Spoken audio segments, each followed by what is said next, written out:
बंधुओं, मैं राजेंद्र पुरोहित एक नया टॉपिक लेके आपके सामने आया हूँ।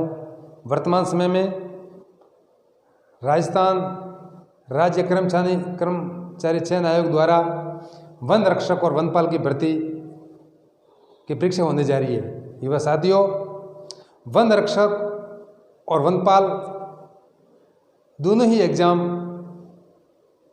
अपने आप में बहुत महत्वपूर्ण हैं। बहुत सारे युवा साथियों को एक मन में प्रश्न उठते होंगे कि इसकी तैयारी किस प्रकार की जाए। बंधुओं, सर्वप्रथम तो बताऊंगा, वन रक्षक और वनपाल की परीक्षा 2 घंटों का पेपर है। 100 प्रश्न आपको हल करने हैं, अर्थात 120 मिनट में आपको 100 प्रश्न हल करने हैं, जिसमें आपको रीजनिंग के पेपर भी हल करने हैं, गणित का पेपर भी हल करना है, सामान्य ज्ञान, सामान्य विज्ञान, राजस्थान का भूगोल, भारत का भूगोल, भारत का इतिहास, राजस्थान का इतिहास, समस्त प्रकार के सिलेबस को देखते हुए मैं आपको बताना चाहूँगा। बंधुओं, इस परीक्षा में नेगेटिव मार्किंग भी है। जिस एग्ज़ाम में नेगेटिव मार्किंग होता है, उस एग्ज़ाम का सबसे महत्वपूर्ण है कि जो प्रश्न आपको आ रहा है वो ही करना है। अब करना कैसे प्रश्न, वो कुछ बात आपके सामने रखी जाएगी। देखिए, आपको वन रक्षक की परीक्षा में सफल होने के लिए सबसे पहले तो अपने आप को तैयार रखना है पूरा मनोयोग से।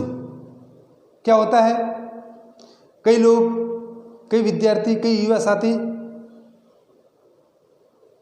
परीक्षा में अभ्यर्थियों की भीड़ को देख करके निराश हो जाते हैं।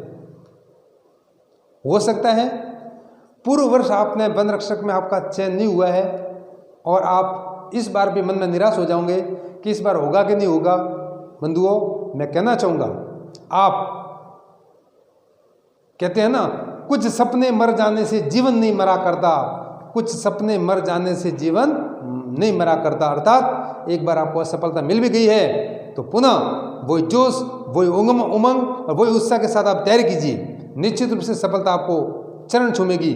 आने वाला समय आपके लिए बहुत ही उज्जवल भविष्य के रूप में, एक बहुत सारी चुनौतियों के रूप में है। अब बस इन चुनौतियों का सामना किस प्रकार करना है। देखिए बंधुओं, वन रक्षक और वनपाल का जो पेपर है, वनपाल का जो पेपर होगा वो 12वीं स्टैंडर्ड होगा, मतलब सीनियर लेवल का होगा, और वन रक्षक का पेपर होगा वो सेकेंडरी स्टैंडर्ड होगा, मतलब 10वीं तक के सिलेबस को आपको कवर करना है।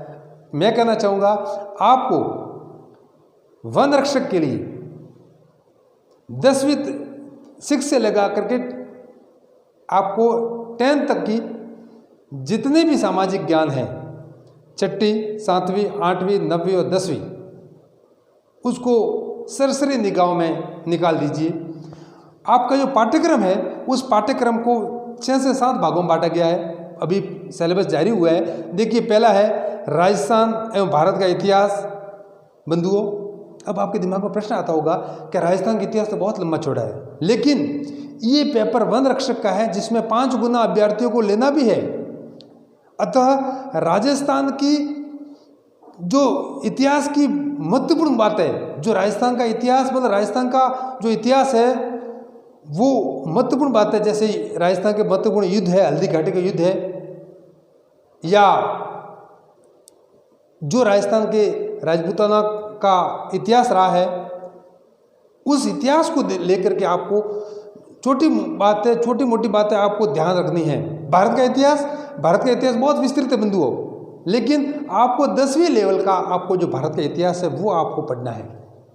इसमें आपको स्वतंत्रता आंदोलन भी पढ़ना है, और राजस्थान के जो स्वतंत्रता से जुड़े हुए आंदोलन हुए हैं, जैसे निमराना कांड, जैसे भारत का चौरी चौरा कांड, जैसे आज़ादी का जो आंदोलन हुआ उसमें बहुत सारा नमक सत्याग्रह, महात्मा गांधी द्वारा चलाया गया अहिंसा आंदोलन, छोटे छोटे आंदोलन की आपको बारीक जानकारी होना जरूरी है।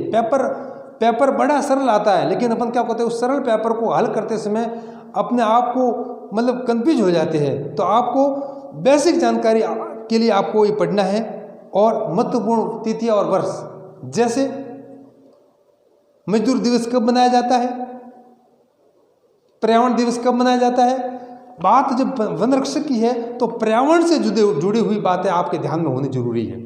पृथ्वी दिवस कब मनाया जाता है? तो जो बातें आपको बताई जा रही है उन पे आप विशेष गौर कीजिए। पर्यावरण पर आधारित किस वर्ष को आपने अंतर्राष्ट्रीय पर्यावरण दिवस के रूप में मनाया? पृथ्वी दिवस जब मनाया गया तो उसके पीछे क्या इतिहास रहा छोटा मोटा, वो बातें आपके ध्यान में आनी जरूरी है। बंधुओं, जब बात सामान्य विज्ञान की आती है तो 6th स्टैंडर्ड से लेकर करके 10th तक की सामान्य विज्ञान है, जैसे ठोस, द्रव और गैस। इसके अलावा बहुत सारे आविष्कार हैं। इसका आविष्कार कौन से वैज्ञानिक ने किया? रेल का इंजन का आविष्कार किसने किया? भाप के इंजन का आविष्कार किसने किया? बल्ब का आविष्कार किसने किया? ये बातें भी आपके ध्यान में होना जरूरी है। इसके अलावा आपको जिस समाज में आप बिलोंग करते हो, राजस्थान का आदिवासी समाज, राजस्थान का आदिवासी समाज में राजस्थान में क्या योगदान रहा, वो छोटी छोटी बातें भी आपको ध्यान में होना जरूरी है।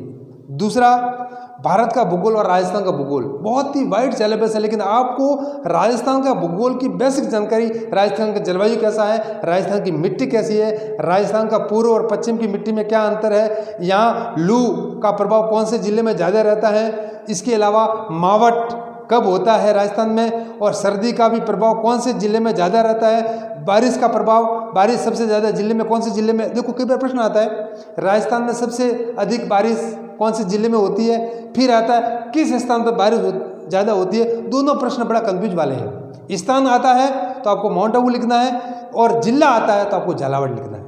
बंधुओं, बहुत सारे कंफ्यूज वाले प्रश्न हैं। राजस्थान का राज्य वृक्ष कौन सा है? अब प्रश्न क्या करते हैं स्टूडेंट, पढ़ते समय क्या महत्वपूर्ण ध्यान रखना है, जब वो राज्य वृक्ष आपको राज्य वृक्ष पूछा है तो राज्य वृक्ष ही बताना है, राष्ट्रीय वृक्ष नहीं पूछा है फिर अपने दिमाग में कंफ्यूज रहता है कि राष्ट्रीय वृक्ष। प्रश्न को 2 बार पढ़ना है। इसके अलावा पर्यावरण पर आधारित, पर्यावरण प्रदूषण पर, ओजोन परत पर आधारित विज्ञान किस प्रकार आविष्कार हुआ है, ओजोन परत के ऊपर कौन सी गैस है, किस क्या है, छोटी छोटी बातें आपके ध्यान में होना बहुत जरूरी है। इसके अलावा सामान्य गणित आएगी।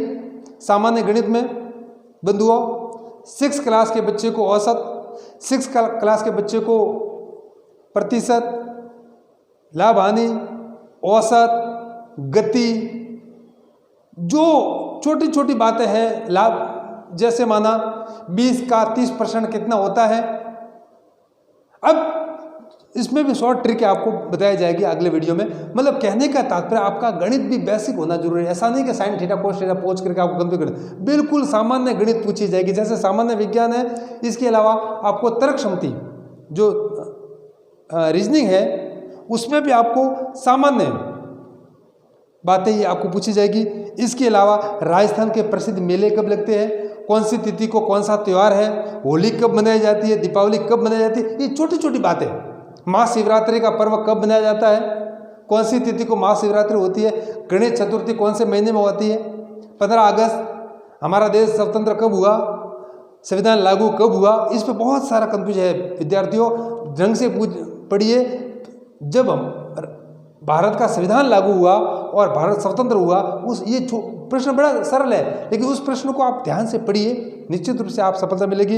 इसके अलावा बहुत सारी बातें आपको बताई जाएगी अगले वीडियो में। बस आपको ध्यान ये रखना है, पढ़ते समय आपके मन में एक हौसला होना चाहिए, एक जुनून होना चाहिए। और कहते हैं ना कि वीर तुम बड़े चलो, धीर तुम बड़े चलो, सामने पहाड़ हो, सिंह की दहाड़ हो, तुम कभी रुको नहीं, तुम कभी झुको नहीं। आप उस पर्वत के रक्षक बनने जा रहे हो जिस पर्वत में बहुत सारे जंगली जानवर आते हैं। तो आपको उत्साह अभी से बरकरार रखना है कि आने वाला समय मेरा बहुत ही महत्वपूर्ण होगा। मैं उस पर्यावरण का रक्षक बनूंगा, मैं उस वन का रक्षक बन करके देश की सेवा करूंगा। इसी आशा के साथ जय हिंद, जय भारत।